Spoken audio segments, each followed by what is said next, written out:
오늘 2014년 우리 4월 6일 주일 말씀은 우리 레위기 26장 3절 특별히 만일 너희가 내 규례와 내 명령들을 지키 행하면, 그리고 14절에 그러나 만일 너희가 나에게 순종하지 않고 이 명령들을 지키 행하지 않으면, 이 말씀은 사실은 어디 나오는 말씀이냐면 신명기 28장과 동일하죠. 신명기 28장 1절에 보면 내가 여호와 내 하나님의 말씀을 진심으로 듣고 오늘 내가 내게 명하는 그분의 명령들을 지켜 행하면 여호와 너희 하나님께서 너를 그 땅의 모든 민족들 위에 뛰어나게 해주실 것이다. 그리고 14절에 내가 만일 여호와 내 하나님의 말씀을 순종하지 않고 하면 그 뒤에 나와 있죠. 성경에서 제일 어려운 부분, 한국교회 지금 제일 논란이 되는 부분은 바로 이 말씀을 이해하는 데 있다라고 저는 생각해 봅니다. 왜냐하면 최근에 어떤 목회자가 이 아르뱅주의라는 책을 냈어요. 천하무적 아르뱅주의. 이건 무슨 말이냐면 아르미니안주의하고 그 다음에 칼빈주의하고 합한 거예요. 쉽게 말하면 아르미니안주의는 뭐냐면 인간의 어떤 행위를 강조하죠. 구원이든 뭐든 인간이 하기에 달렸다, 뭐 그런 느낌으로 강조하고 있고, 또 칼빈주의는 하나님 절대적인 권위를 강조하는 것처럼. 그런데 이 책 아르뱅주의 천하무적, 이거는 한국교회가 이 이어령 비어령처럼 자기가 유리한 대로 갖다 붙인다는 거예요.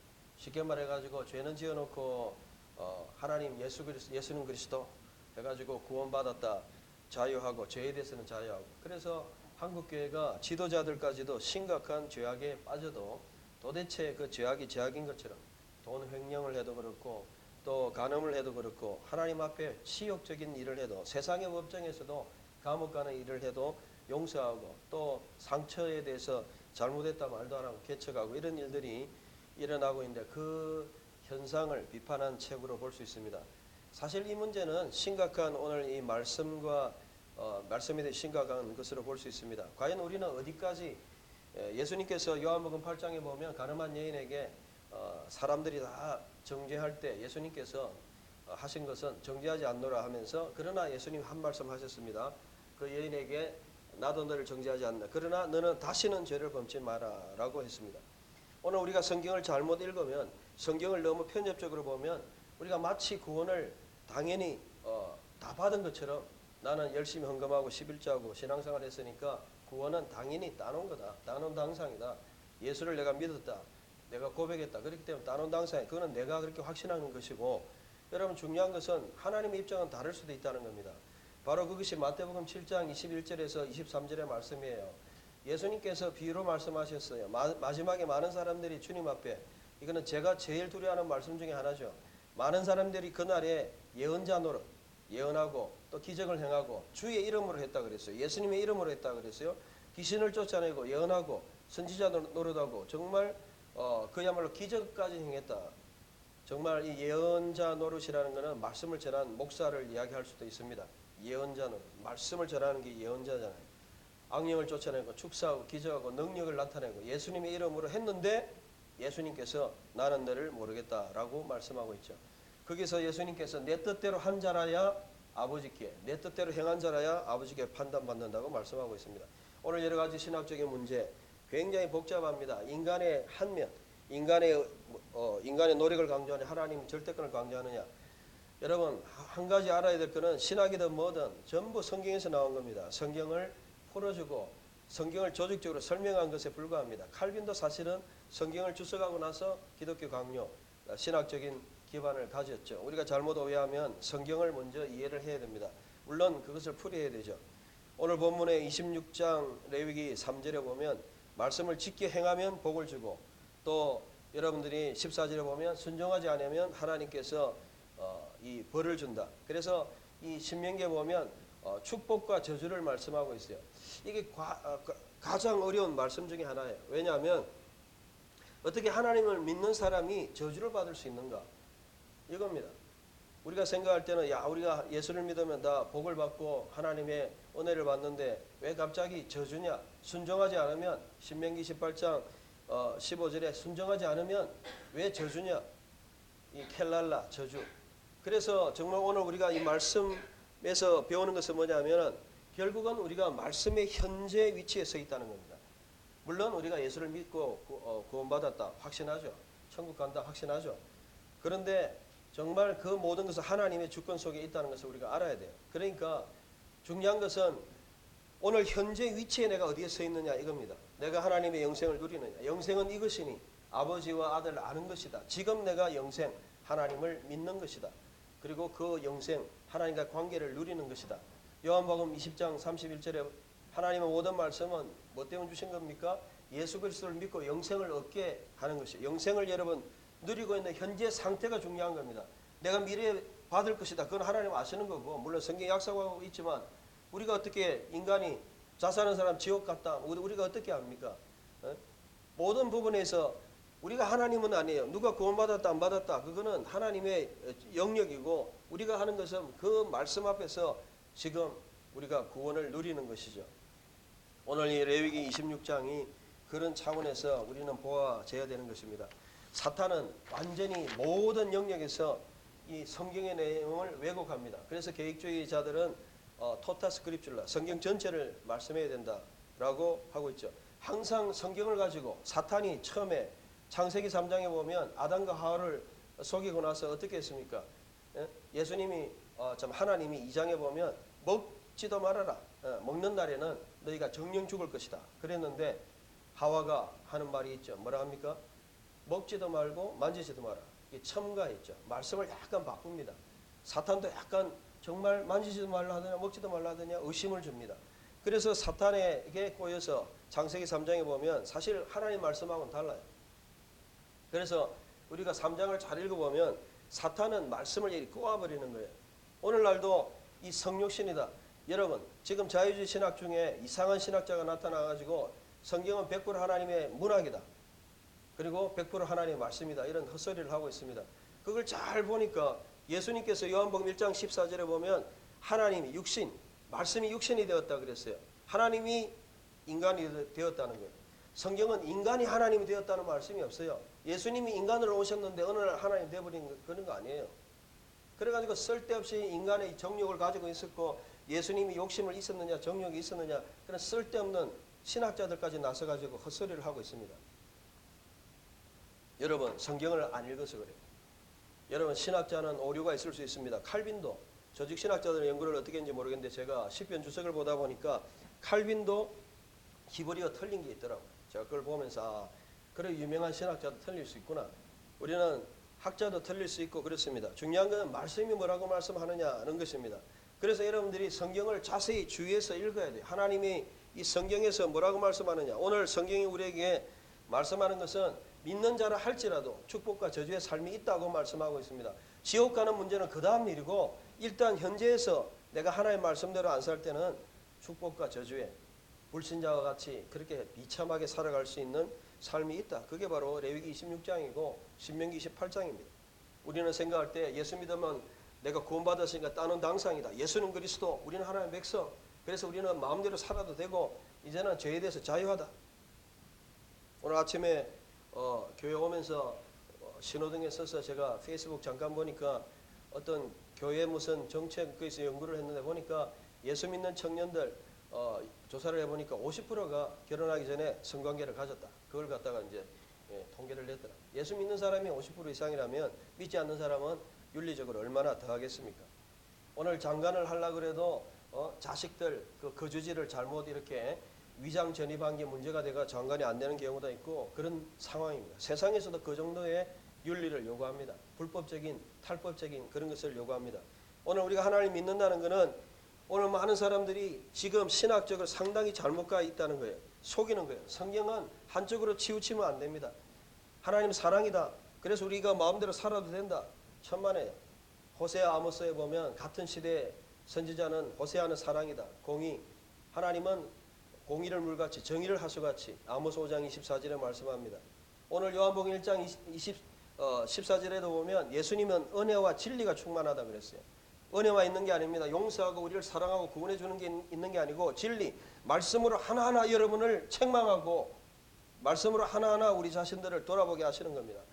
오늘 우리는 성경 읽을 때 우리의 편의대로 읽습니다. 한쪽만 받아들여요. 내 좋은 대로만 성경을 이어령 비어령 아전인수격으로 그냥 내가 편한 대로 성경을 받아들입니다. 그런데 여러분들이 안 되는 것이 거기서 안 되는 부분이 바로 레위기 26장하고 신명기 28장이에요. 이 부분은 아직도 구약신학자든지 신약신학자든지 할 말이 없어요. 왜? 하나님 말씀대로 안 살면 저주가 임한다고 말씀하고 있어요. 예수 믿는 사람들에게 하는 소리입니다. 계시록에도 3장 20절에 보면 내가 너희 마음의 문을 두드리노니 누구든지 내 음성을 듣고 문을 열면 내가 그에게로 들어가. 믿는 사람에게 하는 말입니다.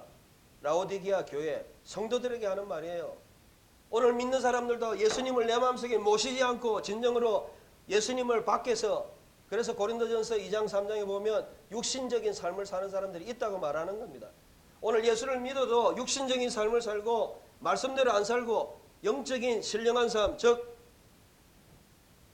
이 하나님의 영생을 누리지 못하는 사람들이 있다는 겁니다. 영생은 바로 유일하신 그 하나님 아는 것이고 그 영생은 그분과의 연합을 누리는 것입니다. 진짜 예수를 믿는다는 것은 내가 예수를 믿어서 구원받았다 한번 그 사건만 이야기하는 것이 아니고 그거는 과거의 일이고 지금 현재 요한복음 5장 24절에 예수를 믿고 내 말을 믿으면 그가 내 안에 내가 영생을 가지고 있다. 현재 에케이 가지고 있다. 지금 누리는 걸 강조하고 있습니다. 요한복음 현재성입니다.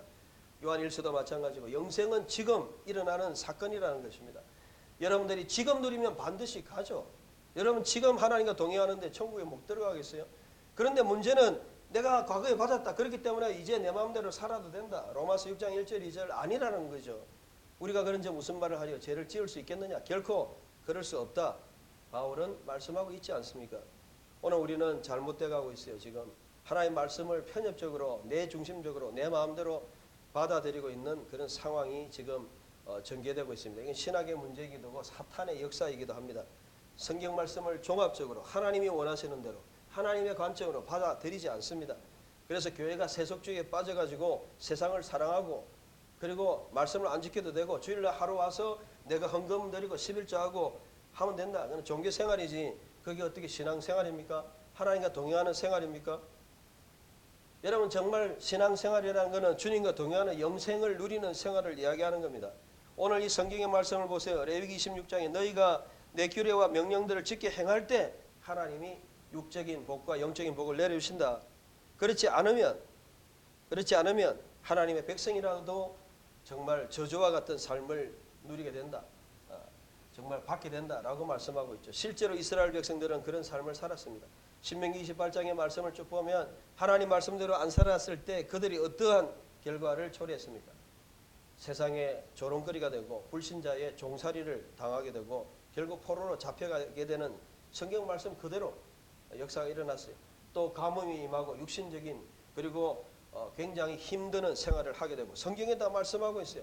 오늘날 예수를 믿어도 제가 육신적인 것이 복이라는 건 아니지만 정말 하나님의 영생의 복, 영적인 복 그리고 그것을 통해서 주어지는 우리에게 세상에 주어지는 말씀을 통한 은혜의 복을 누리고 있느냐는 것입니다. 여러분 영생의 복을 누리고 있습니까? 우리는 하나님 앞에 설 것을 믿어야 됩니다. 그래서 우리가 현재 심판, 항상 심판하시는 말씀 앞에 서야 됩니다. 말씀은 현재 여러분에게 심판하십니다. 인간은 죽어서 반드시 히브리서 9장 27절 죽은 뒤에 심판이 있을 것이다.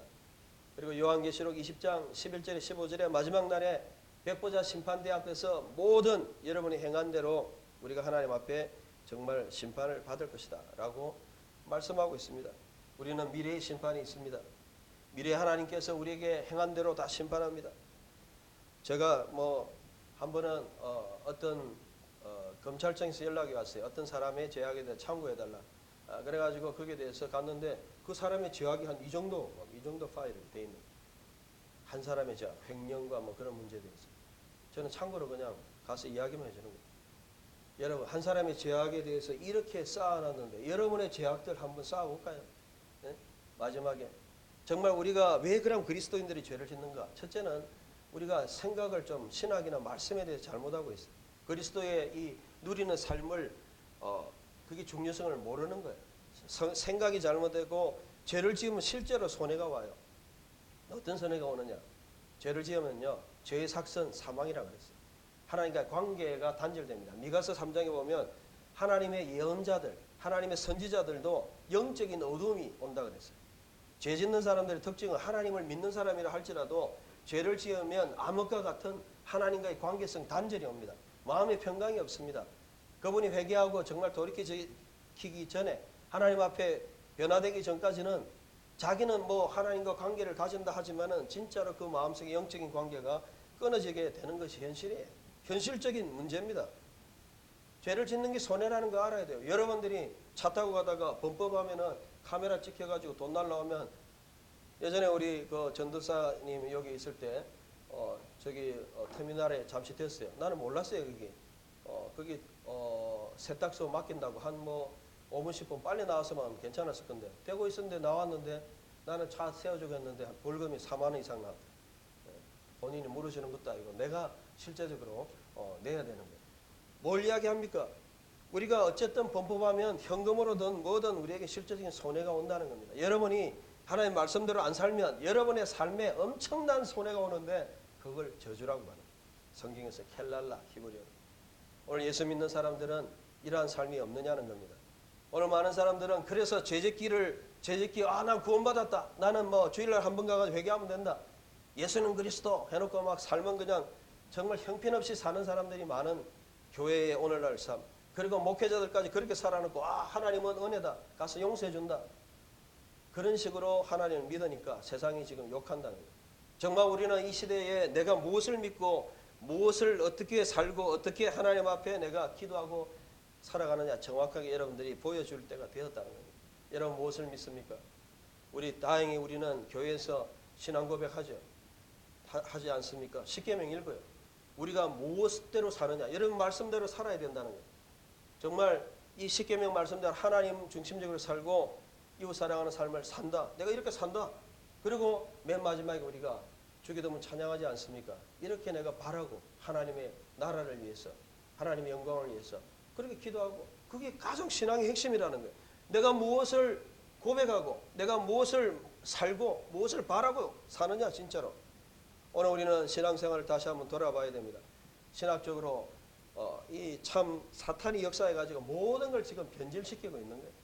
모든 것 속에서 하나님의 말씀을 한쪽으로 쏠리게 하고 하나를 강조하게 되고 여러분 출애굽기 34장 7절에 보면 형벌받을 자는 결단코 그냥 넘어가지 않는다. 면제하지 않는다라고 말씀하고 있습니다. 죄에 대해서 하나님 그냥 넘어가지 않는다고 말씀하십니다. 하나님은 은혜이지만 죄에 대해서 분명히 지적하신다고 말씀하십니다.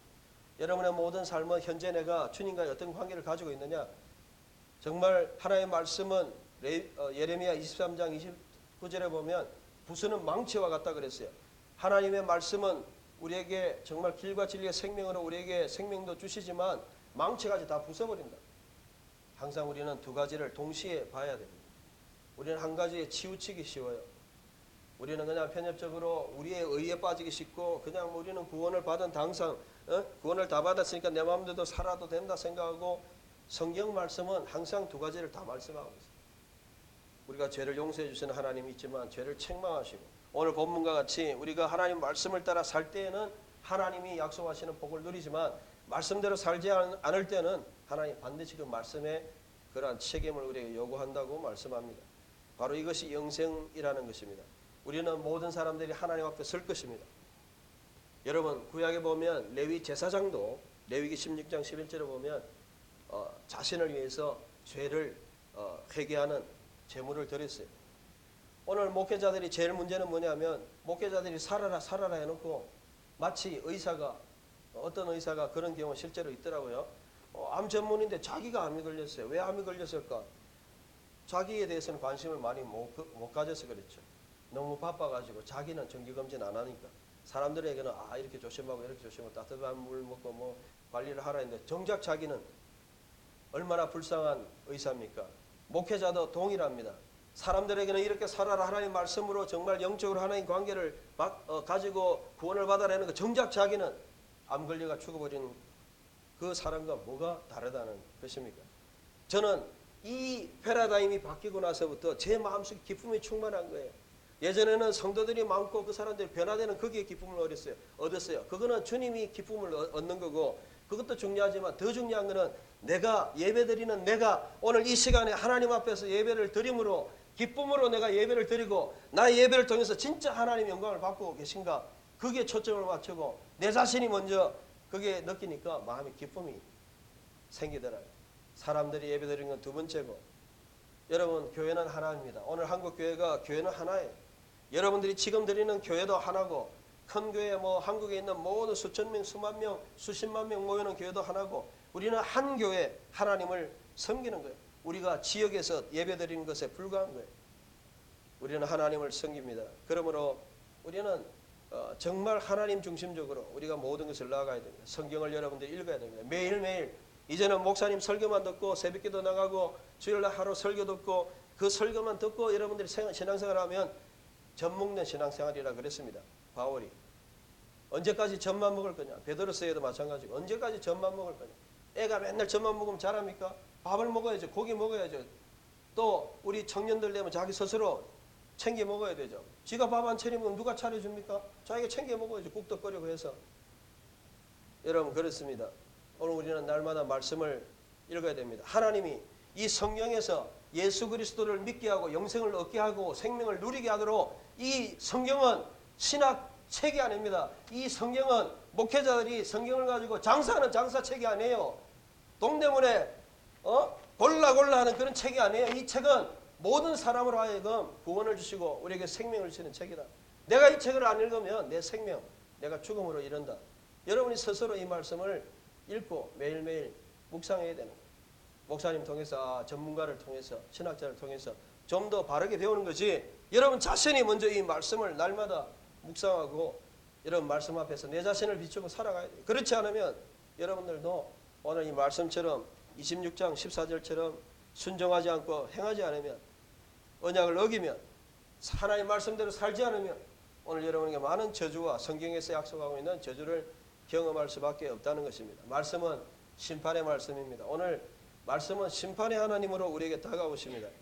여러분 현재적인 심판 앞에 서 있어야 돼요.